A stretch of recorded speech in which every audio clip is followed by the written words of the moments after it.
Yes, hello. SSCGD 2026 നല്ല അടിപൊളിയായിട്ട് പഠിക്കാനുള്ള ഒരു പ്ലാനുമായിട്ടാണ് ഞാൻ വന്നിട്ടുള്ളത്. ഇപ്പൊ ഞാൻ കഴിഞ്ഞ കുറച്ച് ദിവസങ്ങളായിട്ട് നിങ്ങളോട് പറയുന്നുണ്ട് എങ്ങനെയൊക്കെയാണ് പഠിക്കേണ്ടത്, എന്തൊക്കെയാണ് ശ്രദ്ധിക്കേണ്ടത് എന്നുള്ളത്. അപ്പൊ ആദ്യമായിട്ട് ഈ വീഡിയോ കാണുന്ന ആളുകൾ, ആദ്യമായിട്ട് ഈ സീരീസുമായി ബന്ധപ്പെട്ട് വീഡിയോസ് കാണുന്ന, ചാനൽ കാണുന്ന ആളുകളൊക്കെ മനസ്സിലാക്കുന്നത് കേരളത്തിലുള്ള കുറച്ച് കുട്ടികൾ എല്ലാവരും ഒരുമിപ്പിച്ച് നിർത്തിക്കൊണ്ട് നമ്മൾ SSCGD 2026 വേണ്ടി ഒരു യൂണിഫോം പോസ്റ്റിന് വേണ്ടി പഠിച്ചുകൊണ്ടിരിക്കുകയാണ്. അപ്പൊ നിങ്ങൾ ഏതൊരു യൂണിഫോം പോസ്റ്റിന് ഫോളോ ചെയ്യുന്ന ആളുകളാണെങ്കിലും തീർച്ചയായിട്ടും നമ്മളെ കൂടെ കൂടിയാൽ മതി. നമ്മളെ കൂടെ കൂടാനുള്ള പല അവസരങ്ങളും നിങ്ങളെ മുന്നിലുണ്ട്. ഒന്ന് നമ്മുടെ ടെലഗ്രാം ചാനലാണ്. ടെലഗ്രാം ചാനൽ വഴി നമ്മൾ കുറെ പേര് പഠിക്കുന്നുണ്ട്. അപ്പോൾ ടെലഗ്രാം ചാനൽ ലിങ്ക് താഴെ കൊടുത്തിട്ടുണ്ടാവും, നിങ്ങൾക്ക് ജോയിൻ ചെയ്യാവുന്നതാണ്. വാട്സ്ആപ്പ് ഗ്രൂപ്പിന്റെ ലിങ്ക് താഴെ കൊടുത്തിട്ടുണ്ട്, നിങ്ങൾക്ക് തീർച്ചയായും ജോയിൻ ചെയ്യാവുന്നതാണ്. അതുപോലെ തന്നെ നമ്മുടെ ആപ്പിൽ ജോയിൻ ചെയ്ത് നമ്മുടെ കൂടെ SSCGD പഠിക്കുകയോ അല്ലെങ്കിൽ നമ്മുടെ ഓഫ്ലൈൻ ക്ലാസ്സുകളിൽ കേരളത്തിലുള്ള 5 പ്രധാനപ്പെട്ട ഓഫ്ലൈൻ സെന്ററുകളിൽ നേരിട്ട് വന്ന് പഠിക്കുകയോ ചെയ്യാം. അത് കോഴിക്കോട്, തിരുവനന്തപുരം, കൊല്ലം, കൊട്ടാരക്കര ആൻഡ് തൃശ്ശൂരാണ്. അപ്പൊ നിങ്ങൾ ഇവിടെ വന്ന് പഠിച്ച് SSCGDക്ക് വേണ്ടി പഠിക്കാൻ ഇത്രയും അവസരങ്ങൾ നിങ്ങളുടെ മുന്നിലുണ്ട്. ഇതിൽ ഏതെങ്കിലും ഒന്നിൽ തീർച്ചയായിട്ടും നിങ്ങൾ ജോയിൻ ചെയ്യുക. ജസ്റ്റ് ഒരു ടെലഗ്രാം ലിങ്കിൽ ക്ലിക്ക് ചെയ്ത് ജോയിൻ ചെയ്യുന്നതിൽ ബുദ്ധിമുട്ടില്ലല്ലോ. അപ്പൊ തീർച്ചയായിട്ടും അതിൽ ജോയിൻ ചെയ്തിരിക്കുക. കൂടുതൽ അപ്ഡേറ്റ്സും എന്തൊക്കെ പഠിക്കണം എന്നുള്ള കാര്യങ്ങളൊക്കെ അതിൽ ഞാൻ നിങ്ങൾക്ക് ഷെയർ ചെയ്ത് തരുന്നതായിരിക്കും. ഓക്കെ, നമുക്ക് നമ്മുടെ കണ്ടന്റിലേക്ക് പോകാം. എന്താണ് ഇന്ന് ഞാൻ ഇവിടെ ഡിസ്കസ് ചെയ്യാൻ പോകുന്നത്? ടൈം ടേബിൾ ആണ്. ഞങ്ങളോട് കൃത്യമായി പറഞ്ഞിരുന്നു കഴിഞ്ഞ വീഡിയോയിൽ എന്താണ്, എങ്ങനെയാണ് നമ്മൾ ഒരു ദിവസം പഠിക്കേണ്ടത് എന്നുള്ള ടൈം ടേബിൾ ഞാൻ നിങ്ങൾക്ക് തരും. അതിലും നിങ്ങൾ പലവിധ ആളുകളാണ് ഉണ്ടായിരുന്നത്. പലരും കമന്റ് ചെയ്തിട്ടുണ്ടായിരുന്നത് സമയത്തിന്റെ പ്രശ്നമാണ്. ഞാൻ ഇത്ര സമയം വരെ ഫ്രീ ആയിട്ടുള്ളൂ, ഞാൻ 8 മണിക്കൂറേ ഫ്രീ ആയിട്ടുള്ളൂ, ഞാൻ 6 മണിക്കൂറേ ഫ്രീ ആയിട്ടുള്ളൂ, ഞാൻ 2 മണിക്കൂറേ ഫ്രീ ആയിട്ടുള്ളൂ എന്ന് ഒരുപാട് ആളുകൾ പറയുന്നുണ്ട്. അപ്പൊ ഞാൻ നിങ്ങളെ 3 സെറ്റ് ആളുകളായി ഡിവൈഡ് ചെയ്തിട്ടുണ്ട്. ഒന്നാമത്തെ സെറ്റ് എന്ന് പറഞ്ഞാൽ ഒരു ദിവസം 10 മണിക്കൂർ ഫ്രീ ഉള്ള ആളുകളാണ്. അതായത് വീട്ടിലിരുന്ന് പഠിക്കുന്ന ആളുകളായിരിക്കും. അവർക്ക് 10 മണിക്കൂർ ഫ്രീ ആയിട്ടുണ്ടാവും. രാവിലെ ഒരു 5 മണിക്കൂർ, വൈകിട്ട് 5 മണിക്കൂർ. ഓക്കെ, ഇങ്ങനെ ഒരു 10 മണിക്കൂർ ഞാൻ അവിടെ നിന്ന് എടുത്തിട്ടുണ്ട്. ഇനി അതല്ലാതെ പിന്നെയുള്ള സെറ്റ് ഓഫ് ആൾക്കാർ എന്ന് പറഞ്ഞാൽ വർക്ക് ചെയ്യുന്ന ആളുകളാണ്. എന്നാൽ വൈകിട്ടൊക്കെ നേരത്തെ വരാൻ പറ്റുന്ന ആളുകൾ. രാവിലെ കുറച്ച് സമയം കിട്ടും, വൈകിട്ട് കുറച്ച് സമയം കിട്ടും. അവർക്കാണ് 6 മണിക്കൂർ എന്ന് പറയുന്ന ഒരു ടൈം വെച്ചിട്ടുള്ളത്. ഇനി അതല്ലാത്ത അവസാനത്തെ സെറ്റ് ആൾക്കാർ വൈകിട്ട് ലേറ്റ് ആയി വരുന്ന ആളുകളാണ്. അവർക്ക് ആകെ ചിലപ്പോൾ 3 മണിക്കൂറേ പറ്റുണ്ടാവുള്ളൂ. അപ്പം ഇത് SSCGD ഫോക്കസ് ചെയ്ത് പഠിക്കുന്ന, ഒറ്റയ്ക്ക് പഠിക്കുന്ന കുട്ടികൾക്ക് ഉപകാരപ്പെടും. ഇത് കോളേജിലൊക്കെ പോകുന്ന കുട്ടികൾക്ക് ഉപകാരപ്പെടുന്ന ഒരു മെത്തേഡാണ്. ഇനി ഒരുപാട് നേരം 12 മണിക്കൂറൊക്കെ ജോലിയുള്ള ആളുകൾക്ക് ഈ ഒരു മെത്തേഡാണ് കുറച്ചും കൂടെ യൂസ്ഫുൾ ആയിരിക്കുക. ഓക്കെ, അപ്പൊ ഇതിനെ പറ്റിയിട്ട് ഓരോന്നിനെ പറ്റിയും ഡീറ്റെയിൽ ആയി ഞാൻ പറഞ്ഞുതരാം. വൃത്തിയായി മനസ്സിലാക്കുക. നിങ്ങൾ ഇതിൽ ഏതാണോ അത് കൃത്യമായി ഫോക്കസ് ചെയ്യാൻ വേണ്ടി ശ്രമിക്കുക. അപ്പൊ കുറച്ചു പേരെങ്കിലും ചോദിക്കും, ഇപ്പോഴേ ഇത്ര കാര്യമായി ഫോക്കസ് ചെയ്യണോ? നിങ്ങൾ ഫോക്കസ് ചെയ്തില്ലെങ്കിൽ ഒരു പ്രശ്നം എന്താണെന്ന് വെച്ചാൽ, ഈ വീഡിയോ കാണുന്ന അല്ലെങ്കിൽ നമ്മുടെ ടെലഗ്രാം ഗ്രൂപ്പിലുള്ള, നമ്മുടെ വാട്സ്ആപ്പ് ഗ്രൂപ്പിലുള്ള, നമ്മളെ കോഴ്സിലുള്ള കുട്ടികളൊക്കെ എന്ത് ചെയ്യുന്നുണ്ട്, ഇതിങ്ങനെ ഫോളോ ചെയ്യുന്നുണ്ട്. അപ്പൊ നിങ്ങൾ ഇത് ചെയ്തില്ലെങ്കിൽ നിങ്ങൾ തീർച്ചയായിട്ടും പിന്നിലായി പോകുന്നുള്ള കാര്യം മറന്നു പോകരുത്. അതുകൊണ്ട് ഇപ്പോഴേ തുടങ്ങുക എന്നുള്ളതാണ്. കാരണം വരും ദിവസങ്ങളിൽ നോട്ടിഫിക്കേഷൻ വരാനിരിക്കുകയാണ്. നോട്ടിഫിക്കേഷൻ വരേണ്ട സമയം അതിക്രമിച്ച് കഴിഞ്ഞിട്ടുണ്ട്. SSC പൊതുവെ പരീക്ഷകൾ ഈ വർഷം കുറച്ച് ഡിലേ വന്നതുകൊണ്ടാണ് ഇനിയും മുന്നോട്ട് പോയിക്കൊണ്ടിരിക്കുന്നത്. എന്നാലും പെട്ടെന്ന് തന്നെ വരും. അപ്പൊ അതുകൊണ്ട് നമ്മൾ ഉടനെ പഠിച്ച് കംപ്ലീറ്റ് ചെയ്യേണ്ടതായിരുന്നു.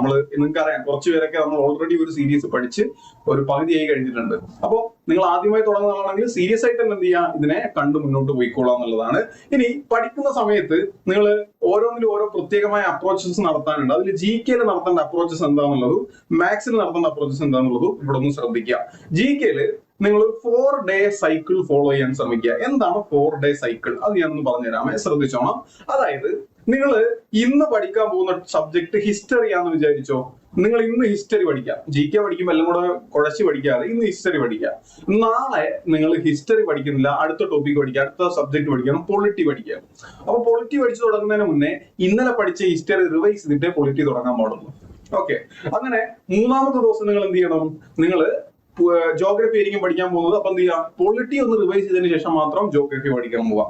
4ാമത്തെ ദിവസം നിങ്ങൾ പഠിക്കാൻ പോകുന്നത് സ്റ്റാറ്റിക് GK ആയിരിക്കും. സ്റ്റാറ്റിക് GK പഠിക്കുന്നതിന് മുമ്പായിട്ട് നിങ്ങൾ എന്ത് ചെയ്യുക, ജോഗ്രഫി ഒന്ന് റിവൈസ് ചെയ്യുക. എന്നിട്ട് 4 ദിവസം കഴിഞ്ഞ് 5ാമത്തെ ദിവസം ഒരു സമയം നിങ്ങൾക്ക് കിട്ടുമല്ലോ.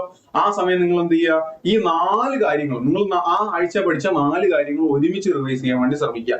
ഇതാണ് GK നിങ്ങൾ ഫോളോ ചെയ്യേണ്ടത്. മാത്സിൽ നിങ്ങൾ ഫോളോ ചെയ്യേണ്ട കാര്യം ഞാൻ പറഞ്ഞുതരാം.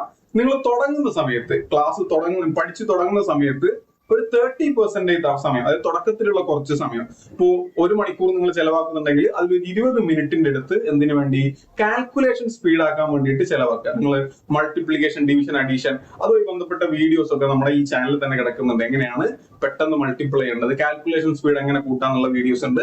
അത് കണ്ടു നോക്കിയിട്ട് കുറച്ച് സമയം അതിനുവേണ്ടി ചെലവാക്കുക. എന്നിട്ട് മാത്രമേ പ്രീവിയസ് ഇയർ ക്വസ്റ്റ്യൻസോ അല്ലെങ്കിൽ പ്രാക്ടീസ് ക്വസ്റ്റ്യൻസോ ചെയ്യാൻ പാടുള്ളൂ. ഇതാണ് നിങ്ങൾ അവിടെ മാത്സിന്റെ കാര്യത്തിൽ ഓർക്കേണ്ടത്. ഇനി നിങ്ങൾ ഇംഗ്ലീഷിലേക്ക് വരുന്ന സമയത്ത് ആദ്യം നിങ്ങൾ വൊക്കാബുലറിയാണ് ഫോക്കസ് ചെയ്യേണ്ടത്. കാരണം വൊക്കാബുലറി നമുക്ക് എളുപ്പത്തിൽ സ്കോർ ചെയ്യാൻ കഴിയും. അപ്പോ ഒരു ദിവസം ഒരു 30 വേർഡ്സിന്റെ അടുത്തെങ്കിലും പഠിക്കാൻ ശ്രമിക്കുക. എവിടെ നിന്ന് പഠിക്കാൻ പറ്റും? ഈ ചാനലിൽ വീഡിയോസ് ഉണ്ട്, വൊക്കാബുലറി എന്ന് പറഞ്ഞിട്ട് A വേർഡ്സ് B വേർഡ്സ് എന്ന് പറഞ്ഞിട്ട്. അപ്പൊ അത് നിങ്ങൾ എന്ത് ചെയ്യുക? കാണാൻ ശ്രമിക്കുക. അതിനുശേഷം മാത്രം ചെറിയ ചെറിയ ഗ്രാമർ പോർഷൻസ്, നിങ്ങൾ വലുതൊന്നും എടുത്തു വെച്ച് ഇപ്പോഴേ പഠിക്കണം. ചെറിയ കാര്യങ്ങൾ അതിന്റെ വീഡിയോസ് ഈ ചാനലിൽ തന്നെ ഉണ്ട്, നിങ്ങൾക്ക് എടുത്ത് പഠിക്കാവുന്നതാണ്. ഓക്കെ, ഇനി അടുത്തത് റീസണിംഗ് ആണ്. റീസണിംഗ് നിങ്ങൾ വേറെ ഒന്നും ചെയ്യണ്ട, നിങ്ങൾ അറിയാവുന്ന ടോപ്പിക്കിൽ നിന്ന് പരമാവധി ക്വസ്റ്റ്യൻസ് ചെയ്യുക. ഇനി അറിയാത്ത ടോപ്പിക്കുകൾ ഉണ്ടെങ്കിൽ അതിന്റെ വീഡിയോസ് കാണുക. ഇത്രയും കാര്യങ്ങളാണ് നിങ്ങൾ ഈ 4 സബ്ജക്റ്റിലും ശ്രദ്ധിക്കേണ്ടത്. ഇനി ഞാൻ നേരത്തെ പറഞ്ഞതുപോലെ ഓരോ സെറ്റ് ഓഫ് ആൾക്കാർ എങ്ങനെയാണ് ടൈം ഡിസ്ട്രിബ്യൂട്ട് ചെയ്യേണ്ടതെന്ന് പറഞ്ഞുതരാം. ഒന്നാമത്തെ സെറ്റ് ഞാൻ നേരത്തെ പറഞ്ഞ 10 മണിക്കൂർ 10 ഹവേഴ്സ് ഫ്രീ ആയിട്ടുള്ള ആളുകളാണ് കേട്ടോ. അതായത് നിങ്ങൾ സീരിയസ് ആയി പ്രിപ്പയർ ചെയ്യുന്ന ആളുകളാണ്. ഇപ്പൊ ഞാൻ ഇതിൽ ടൈം കൊടുത്തത് രാവിലെ 5:30 തൊട്ട് വൈകിട്ട് 4:15 വരെ എന്നാണ്. നിങ്ങൾ അങ്ങനെ നോക്കണ്ട, നിങ്ങൾക്ക് അതിൽ ഫ്രീ ആയിട്ടുള്ള സമയങ്ങൾ ഏതൊക്കെയാണോ ആ സമയങ്ങളിലേക്ക് ഇത് മാറ്റി വെക്കാവുന്നതാണ്. ഓക്കെ, ഇപ്പൊ ഞാൻ ചിന്തിക്കുന്നത് ഇങ്ങനെയാണ്, നിങ്ങൾ ഒരു 4:30 എഴുന്നേക്കും. ഓക്കെ, 4:30 to അതുപോലെ തന്നെ 6:45 നിങ്ങൾ ഇംഗ്ലീഷിന്റെ വൊക്കാബുലറിയാണ് പഠിക്കേണ്ടത്. അത് കഴിഞ്ഞാൽ 6:45 to 8 ഇംഗ്ലീഷ് ഗ്രാമറിന്റെ എന്തെങ്കിലും വീഡിയോ കാണാൻ വേണ്ടി ശ്രമിക്കുക. ഓക്കെ, ഇനി അത് ഒന്നേകാൽ മണിക്കൂറേ ഉള്ളൂ കേട്ടോ. അപ്പൊ അതിൽ പറഞ്ഞിട്ടുണ്ട് learn new words, synonyms, antonyms, idioms, phrases, എങ്ങനെയാണ് യൂസ് ചെയ്യേണ്ടതെന്നുള്ള പ്രാക്ടീസ്, ഇതൊക്കെ വേണമെന്നുള്ള ഞാൻ ഇവിടെ സൈഡിൽ കൊടുത്തിട്ടുണ്ട്. ഇപ്പൊ ഈ PDF ഞാൻ നിങ്ങൾക്ക് ഗ്രൂപ്പിലേക്ക് ഷെയർ ചെയ്ത് തരും. ഓക്കെ, ഇനി അടുത്തത് ഇംഗ്ലീഷ് ഗ്രാമർ ആണ്. അത് കഴിഞ്ഞാൽ ഒരു 8 to 8:15 നിങ്ങൾ ബ്രേക്ക് എടുക്കണം. ഞാൻ ഫുൾ ഡേ ഫ്രീ ആയിട്ടുള്ള ആളുകളുടെ കാര്യമാണ് പറയുന്നത്. 8 to 8:15 നിങ്ങൾ ബ്രേക്ക് എടുക്കേണ്ടതായിട്ടുണ്ട്, ഒരു 15 മിനിറ്റ്. അത് കഴിഞ്ഞ് നിങ്ങൾ വീണ്ടും തിരിച്ചു വരിക 8:15 to 10:45 നിങ്ങൾ വീണ്ടും എന്ത് ചെയ്യുക? GK എടുത്ത് പഠിക്കുക. GKയില് ഞാൻ നേരത്തെ പറഞ്ഞു ഏത് ഓർഡറിലാണ് പഠിക്കുന്നത്. ആദ്യ ദിവസം ഒരു സബ്ജക്ട്, അടുത്ത ദിവസം വേറെ സബ്ജക്ട്, റിവിഷൻ എന്നുള്ള രീതിയിൽ പഠിച്ചു പോകണം. പിന്നെ ഒരു ബ്രേക്ക് എടുക്കുക. അത് കഴിഞ്ഞ് 11 to 11:45 മാത്സിന്റെ സ്പീഡ് പ്രാക്ടീസ്, ഒരു 45 മിനിറ്റിന്റെ ഒരു കാൽക്കുലേഷൻ പ്രാക്ടീസ് ചെയ്തു നോക്കുക. അത് കഴിഞ്ഞാൽ പിന്നെ ഉച്ച സമയത്ത് മാത്സിന്റെ ടോപ്പിക് ക്വസ്റ്റ്യൻസ്, നിങ്ങൾ മാത്സ് ചെയ്യാൻ ഏറ്റവും നല്ല സമയം ഉച്ചയാണ്, ഉച്ചയ്ക്ക് ചെയ്യാൻ വേണ്ടി ശ്രമിക്കുക. അത് കഴിഞ്ഞാൽ ഒരു ബ്രേക്ക് എടുക്കുക, ശേഷം എന്ത് ചെയ്യുക? റീസണിംഗ് കൂടെ ചെയ്യാം. ഇതാണ് ഒരു ഓർഡർ എന്ന് പറയുന്നത്. ഓക്കെ, അപ്പൊ എവിടെ നിന്ന് ക്വസ്റ്റ്യൻസ് ചെയ്യുന്ന ചോദിച്ചാൽ നിങ്ങൾ കണ്ട വീഡിയോസിൽ തന്നെയുള്ള ക്വസ്റ്റ്യൻസ് പരമാവധി ചെയ്യാൻ വേണ്ടി ശ്രമിക്കണം. ഇതാണ് ആദ്യം ചെയ്യേണ്ടത്. ഇനി ചിലർ ഉച്ചയ്ക്കൊന്നും ഫ്രീ ആയിരിക്കണം എന്നില്ല അല്ലെ. അപ്പൊ നിങ്ങൾ എന്ത് ചെയ്യണം അറിയാമോ? ഇതാ ഈ 6:45 മുതൽ 8 വരെയുള്ള സമയത്ത് നിർത്തുക. പിന്നെ ഇത് 8 മണി എന്നുള്ളത് മാറ്റിയിട്ട് നിങ്ങൾ ചിലപ്പോൾ ഫ്രീ ആവുന്ന 2 മണിക്കായിരിക്കും. അപ്പൊ ഇത് 2 മണിയാക്കി മാറ്റിയാൽ മതി, കുഴപ്പമില്ല. പക്ഷെ ആ സമയം അങ്ങനെ തന്നെ പ്രോപ്പറായി കീപ്പ് ചെയ്ത് പോകണം. ഇതാണ് 10 മണിക്കൂർ ഫ്രീ ആയിട്ടുള്ള ഒരാൾ പഠിക്കേണ്ട പാറ്റേൺ എന്ന് പറയുന്നത്. അപ്പോ നിങ്ങൾ വളരെ സീരിയസ് ആയി പഠിക്കണം. ഞാൻ ഇങ്ങനെ ഇടാനുള്ള കാരണം, നിങ്ങൾ ഫുൾ ഡേ ഫ്രീ ആണെങ്കിൽ ഇങ്ങനെ തന്നെ ഫോളോ ചെയ്യണം. കാരണം നമുക്ക് വരാൻ പോകുന്ന ആഴ്ചകളിൽ മിക്ക ദിവസങ്ങളിലും വൈകിട്ട് ക്ലാസ്സുകൾ ഉണ്ടാവും. അപ്പോ ഒരു 4:15 നിങ്ങൾക്ക് പഠിച്ചു തീർക്കാൻ പറ്റി കഴിഞ്ഞാൽ പിന്നെ എന്ത് ചെയ്യാം? വൈകുന്നേരത്തെ നമ്മളെ ലൈവ് ക്ലാസ്സോ അല്ലെങ്കിൽ എന്തെങ്കിലും ഒരു ക്ലാസ്സുകൾ വരുമ്പോൾ അറ്റൻഡ് ചെയ്യാൻ വേണ്ടി കഴിയും. ആ വൈകിട്ടുള്ള സമയം ഫ്രീ ആയിരിക്കും. ഇല്ലെങ്കിൽ നിങ്ങൾക്ക് റിവിഷൻ ചെയ്യാൻ കഴിയും. ഇനി ഞാൻ പറഞ്ഞിട്ടുണ്ട്, നിങ്ങൾ ഓൾറെഡി നമ്മുടെ challenges, daily weekly challenges complete ചെയ്ത ആളുകളാണെങ്കിൽ നിങ്ങൾക്ക് മോക്ക് ടെസ്റ്റുകൾ ചെയ്യാൻ വേണ്ടി സാധിക്കും. അപ്പൊ അതിന് വേണ്ടിയിട്ടാണ് ആ ഉച്ചയ്ക്ക് വൈകിട്ടത്തേക്ക് സമയം ഞാൻ മാറ്റി വെച്ചിട്ടുള്ളത്. അതൊന്നും മനസ്സിലാക്കി വെക്കുക. ഓക്കെ, ശരി. ഇനി അതല്ല 6 മണിക്കൂർ സമയം മാത്രമേ ഉള്ളൂ എന്നുള്ള ആളുകൾ ഉണ്ടല്ലോ, അവർക്ക് വേണ്ടിയിട്ടാണ് ഈ ഒരു ടൈം ടേബിൾ ഞാൻ സെറ്റാക്കി വെച്ചിട്ടുള്ളത്. ഒന്ന് ശ്രദ്ധിച്ചു നോക്കിയടാ. 6 ഹവേഴ്സ് 6 ഹവേഴ്സ് ഉള്ള ആളുകൾക്ക് വേണ്ടിയിട്ട് ഇതേ ഓർഡർ തന്നെയാണ്. ആദ്യം ഇംഗ്ലീഷ് വൊക്കാബുലറി, പിന്നെ ഇംഗ്ലീഷ്. പക്ഷെ അവിടെ ടൈമിൽ വ്യത്യാസം ഉണ്ടെന്ന് മാത്രമേ ഉള്ളൂ. പിന്നെ ഒരു ബ്രേക്ക്, അത് കഴിഞ്ഞാൽ ജനറൽ നോളജ്, അത് കഴിഞ്ഞ് ബ്രേക്ക്, പിന്നെ മാത്സിന്റെ പ്രാക്ടീസ്, അത് കഴിഞ്ഞ മാത്സിന്റെ ക്വസ്റ്റ്യൻ പ്രാക്ടീസ്, അത് കഴിഞ്ഞ റീസണിങ്. അത് ഒരു 12 മണിക്ക് തീരുന്ന രീതിയിലാണ് വെച്ചിട്ടുള്ളത്. ചിലപ്പോൾ നിങ്ങൾ വൈകിട്ടായിരിക്കും, ഇങ്ങനെ 7 മണി കഴിഞ്ഞാൽ നിങ്ങൾ പിന്നെ തിരിച്ചു വരുന്നത് രാത്രി ഒരു 6 മണിക്കായിരിക്കും. അപ്പൊ ഈ 7:10 എന്നുള്ളത് മാറ്റിയിടുന്ന ആക്കിയാൽ മതി, 6 മണി ആക്കിയാൽ മതി. 6 മണി തൊട്ട് 7:40 വരെ അങ്ങനെയുള്ള രീതിയിലേക്ക് അത് മാറ്റിയാൽ മതി. ഓക്കെ, അപ്പൊ നിങ്ങൾ ആ പീരീഡ് എത്ര സമയമാണോ ആ സമയം പ്രോപ്പറായി ഉപയോഗിക്കണം എന്നുള്ളത് മാത്രം ഓർക്കുക. ഇതാണ് 6 ഹവേഴ്സ് ഉള്ള ആളുകൾ. അപ്പൊ നിങ്ങളൊന്ന് സ്ക്രീൻഷോട്ട് എടുത്ത് വെച്ചോളുക. ഇത് ഞാൻ ഇങ്ങനെ തന്നെ നമ്മുടെ ഗ്രൂപ്പ്സിലേക്ക് ഷെയർ ചെയ്ത് തരുന്നതായിരിക്കും. ഇനി അവസാനത്താണ് 3 ഹവേഴ്സ് ഉള്ള ആൾക്കാർ അല്ലെ. അപ്പൊ 3 ഹവേഴ്സ് ഉള്ള ആൾക്കാർക്ക് എല്ലാ ദിവസവും ഒരുപോലെ പഠിക്കാൻ പറ്റണമെന്നില്ല. ഒരു ദിവസം 3 മണിക്കൂറല്ലേ ഉള്ളൂ. അപ്പൊ അവർക്ക് ഞാൻ 2 പാറ്റേൺ ആയി തിരിച്ചിട്ടുണ്ട്, pattern A and pattern B. Pattern A, ഇപ്പൊ നിങ്ങൾ തിങ്കളാഴ്ച പാറ്റേൺ എ ആണെങ്കിൽ ചൊവ്വാഴ്ച പാറ്റേൺ ബി ആയിരിക്കണം. അതായത് നിങ്ങൾ ഇന്ന് മാത്സ്, റീസണിങ്, ഇംഗ്ലീഷ് പഠിക്കുകയാണെങ്കിൽ നാളെ മാത്സ്, റീസണിങ്, GK ആയിരിക്കണം പഠിക്കുന്നത്. ഓക്കെ, ഇനി അതെങ്ങനെയാ പഠിക്കേണ്ടത്? അതിന്റെ ഒരു ബ്രേക്ക് ഡൗൺ കൂടെ ഞാൻ വെച്ചിട്ടുണ്ട്. മാത്സ് നിങ്ങൾ എല്ലാ ദിവസവും പഠിക്കണം. 1 മണിക്കൂറേ സമയമുള്ളൂ. അതിൽ 10 മിനിറ്റ് ആണ് സ്പീഡ് ടെസ്റ്റ് ചെയ്യുന്നത്, സ്പീഡ് കൂട്ടാനുള്ള കാൽക്കുലേഷൻസ് പഠിക്കേണ്ടത്. ഇനി ബാക്കി 50 മിനിറ്റ് എന്ത് ചെയ്യണം? ക്വസ്റ്റ്യൻസ് ആണ് ചെയ്യേണ്ടത്. ഓക്കെ, അതായത് പ്രീവിയസ് ഇയർ ക്വസ്റ്റ്യൻസോ നിങ്ങൾ പഠിച്ച ടോപ്പിക്കിൽ നിന്നോ ക്വസ്റ്റ്യൻസോ എടുത്ത് ചെയ്യണം. ഇനി റീസണിങ് ആണെങ്കിൽ 1 hour ആണുള്ളത്, ആ 1 hourലും ക്വസ്റ്റ്യൻസ് തന്നെ ചെയ്തു പോവാം. ഓക്കെ, ഇനി ഇംഗ്ലീഷ് ആണെങ്കിലോ ആൾട്ടർനേറ്റീവ്സിലാണ്. ഇന്ന് ഇംഗ്ലീഷ് പഠിക്കുന്നുണ്ടെങ്കിൽ ഇനി മറ്റന്നാൾ ഇംഗ്ലീഷ് പഠിക്കുള്ളൂ, കാരണം നാളെ നിങ്ങൾക്ക് GK പഠിക്കാറുണ്ടാവും. അത് 30 മിനിറ്റ് വൊക്കാബുലറി 30 മിനിറ്റ് ഗ്രാമറുമാണ് പഠിക്കേണ്ടത്.